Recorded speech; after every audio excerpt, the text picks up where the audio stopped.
स्वर्ग लोक में एक अद्भुत नगर था, जहां हर तरफ सोना और रत्नों से चमकते महल दिखाई देते थे। स्वर्ग में रहता था धन का देवता कुबेर, जिसका महल अनगिनत खजानों से भरा हुआ था। कुबेर अपने सिंहासन पर बैठकर अपने अपार धन को देखकर बहुत गर्व महसूस करता था। उसके सेवक दिन रात सोने के सिक्के और रत्न गिनते रहते थे, क्योंकि कुबेर का खजाना कभी खत्म नहीं होता था। धीरे धीरे कुबेर को अपने धन पर बहुत घमंड हो गया।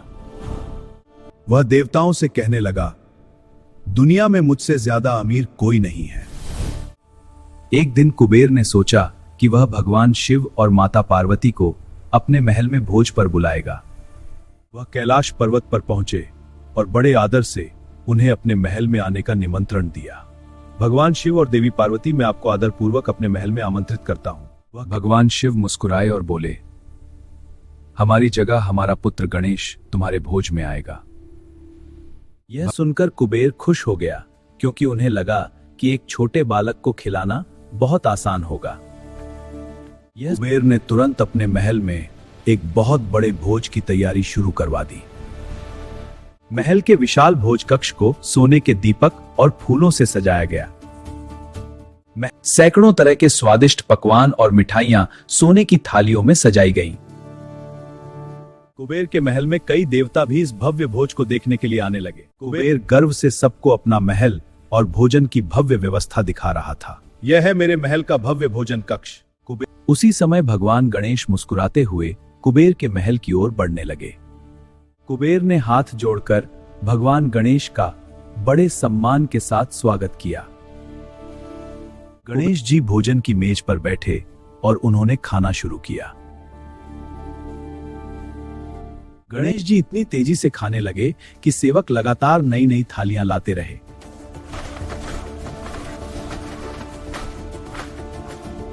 लेकिन धीरे धीरे महल का सारा खाना खत्म होने लगा और कुबेर के चेहरे पर चिंता दिखाई देने लगी। लेकिन कुछ ही समय में कई थालियां खाली हो गईं और सब लोग आश्चर्य से देखने लगे। गणेश जी लगातार भोजन करते जा रहे थे और सेवक नई नई थालियां लाते जा रहे थे। रसोई में अफरा तफरी मच गई, क्योंकि गणेश जी की भूख खत्म ही नहीं हो रही थी। धीरे धीरे रसोई का सारा खाना खत्म होने लगा। गणेश जी बोले, मुझे अभी भी भूख लगी है। यह सुनकर कुबेर के चेहरे पर चिंता की लकीरें दिखाई देने लगी। जब खाना खत्म हो गया तो गणेश जी ने महल की दूसरी चीजें खाना शुरू कर दी। जब धीरे धीरे गणेश जी सोने के बर्तन भी खाने लगे। कुबेर का विशाल खजाना भी अब खतरे में पड़ने लगा। कुबेर को डर लगने लगा कि कहीं पूरा महल ही खत्म न हो जाए। गणेश जी सोना और रत्न भी खाने लगे, जिसे देखकर सब लोग हैरान रह गए। कुबेर को अब समझ आने लगा कि यह कोई साधारण बालक नहीं है। डर के मारे कुबेर तुरंत कैलाश पर्वत की ओर दौड़ पड़े। कैलाश पहुंचकर कुबेर ने भगवान शिव से मदद मांगी। कुबेर बोले, गणेश जी की भूख खत्म ही नहीं हो रही। भगवान शिव मुस्कुराए और बोले, यह तुम्हारे अहंकार का परिणाम है। फिर शिवजी ने कुबेर को सादा चावल का एक छोटा सा भोग दिया। कुबेर विनम्र होकर वापस अपने महल पहुंचे।